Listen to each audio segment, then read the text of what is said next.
Hillary Clinton has been part of the political establishment for many, many years. I have known Hillary for some 25 years. I respect her and I like her. And people weren't so sure I could beat the richest person in Vermont to become a United States Senator. So I would say, don't underestimate me.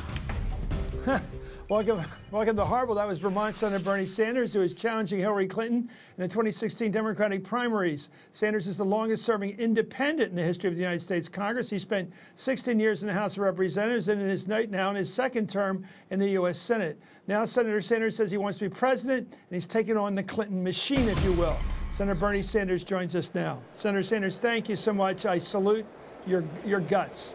And my question to you is, do you have a romantic sense of memory and nostalgia for when another senator, Eugene McCarthy, went up to New Hampshire and challenged another senator, a former senator, for the presidential nomination of the Democratic Party in '68? Do you feel like this could be the big challenge to the front runner?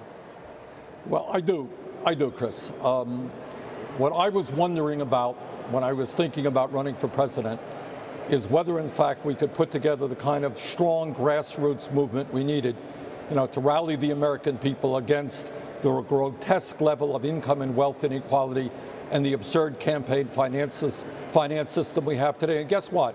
5 days after I announced, we have now close to 200,000 people, including many in New Hampshire and Iowa, who are prepared to stand up and fight back. So I feel pretty good. How do you beat big money? Because it's there, I ran in a Democratic primary when I was in my 20s on the issue of big money. I didn't have any money. It's very tough because you turn on the TV, we're on TV right now, and you watch the TV ads, which are paid for with money. And how do you say, I'm going to get my message across some other way? How do you do it? Well, Chris, you've asked maybe the major political question of our time. Look, as a result of this disastrous Supreme Court decision on Citizens United, the Koch brothers and other billionaire families are buying elections. We are seeing the undermining of American democracy. All I can say is I'm not going to have a super PAC. Billionaires are not going to support me. But what we have raised are tens of thousands of people. I think we're over 50,000 who have contributed an average, Chris, of $43 to BernieSanders.com, our website. So we're not going to outspend our opponents. But can we raise the kinds of money we need to run a strong campaign based on strong, small donations? I think we can. Let me ask you about, I don't know about your ideology that may be developing, mine does. Is there a connection between this wealth and the hawkishness of the foreign policy, certainly in the Republican Party, and I wonder if it's going to creep into the Democratic Party, whereby historically, people with big money, lots to protect, if you will, including Nelson Rockefeller even, who was a moderate on other issues, are very hawkish, very hawkish. I'm not just talking about the Koch brothers. I'm talking about all the people, Adelson, all the rest of them, Donald Trump. They're such hawks, and they love talking it. War, war, war, war, war. That's right. Do you think there's a connection? I do.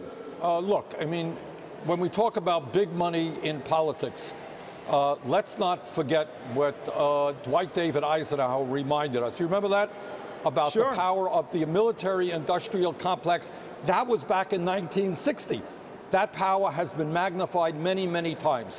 These guys want more and more for defense. And I fear very much, Chris, that your point is right.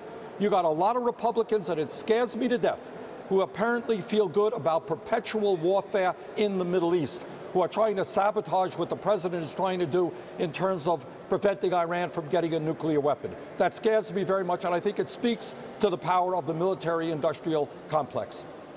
Now, you have a very strong avenue, it looks like. You never know what the Democratic National Committee is going to do, but apparently they're going to set up at least a half dozen debates. The party's going to recognize those debates. Do you expect to participate in those against the probable front-runner, Senator Clinton?